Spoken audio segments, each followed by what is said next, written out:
Histoire du prophète Ayoub. Ayoub aimait Allah et n'adorait que lui. Il était persévérant, patient et il se repentait beaucoup. C'était un homme riche qui possédait toutes sortes de bestiaux.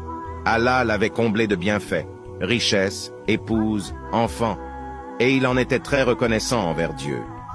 Il s'occupait des pauvres, il était généreux. Satan était très jaloux de Ayoub. Un jour, il entendit des anges parler de Ayoub comme du meilleur homme de sa génération. Il fut pris d'une très grande jalousie.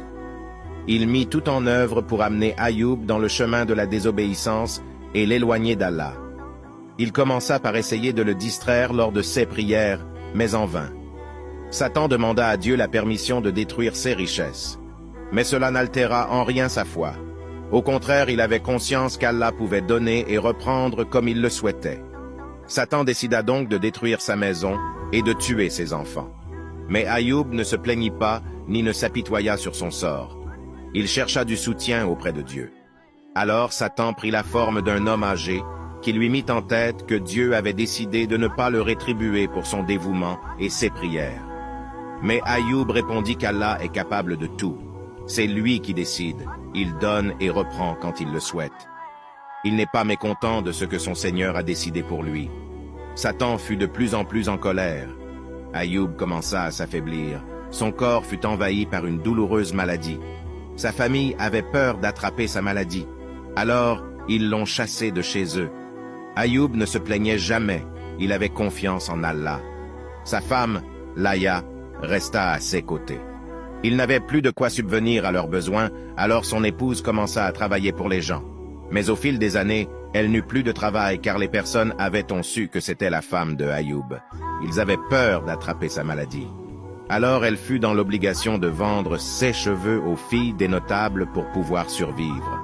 Face à toutes ces épreuves, Ayoub ne lâcha pas le lien avec Allah. Il multipliait les invocations et le remerciait. Satan était désemparé face à ce comportement.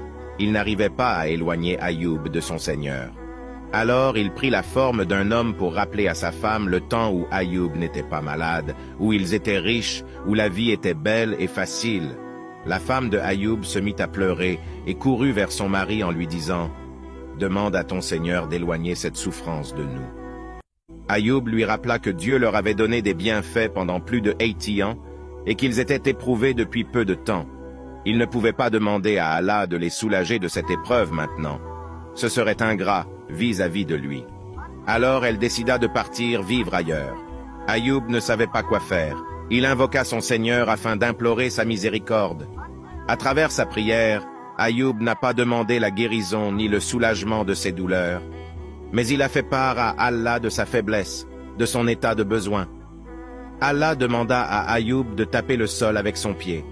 Une eau jaillit et dès qu'il se lava, sa peau fut guérie. Il n'y avait plus de maladie. Il se prosterna en signe de reconnaissance. Sa femme, qui n'avait pas supporté d'être éloignée de son mari, décida de retourner chez elle, mais elle ne le reconnut pas.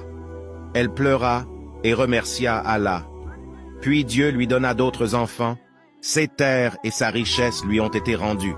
Si tu veux connaître d'autres histoires des prophètes et des événements de l'islam, pense à t'abonner